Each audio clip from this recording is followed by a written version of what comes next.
Hello friends, welcome to Priya's Cooking and Crafting. இன்னைக்கு நம்ம புதினா சட்னி எப்படி செய்யறதுன்னு பார்க்கலாம். இது இட்லி, தோசை, சாதம் எல்லாத்துக்குமே ஒரு நல்ல சைட் டிஷ்ஷா இருக்கும். வாங்க வீடியோக்குள்ள போலாம்.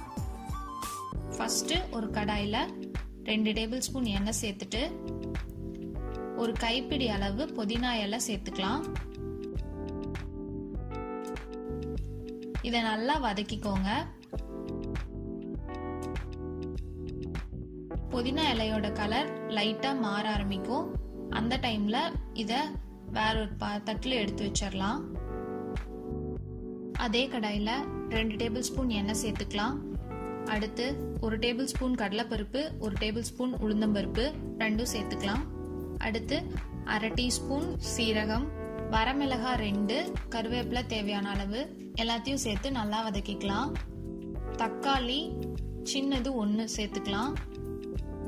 அடுத்து 1/4 கப் துருவன தேங்காய் சேர்த்துக்கலாம். தேங்காய் சேர்த்து வதக்கிக்கலாம். அடுத்து புளி சிறிதளவு சேர்த்துக்கலாம்.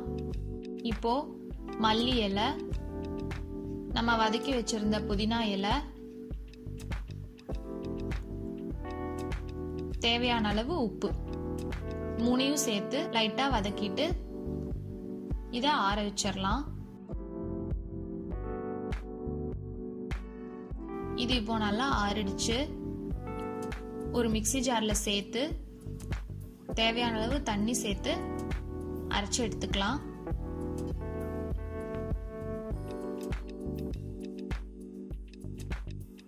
அவ்வளவுதான், புதினா சட்னி சிம்பிளா ஈஸியா ரெடி ஆயிடுச்சு.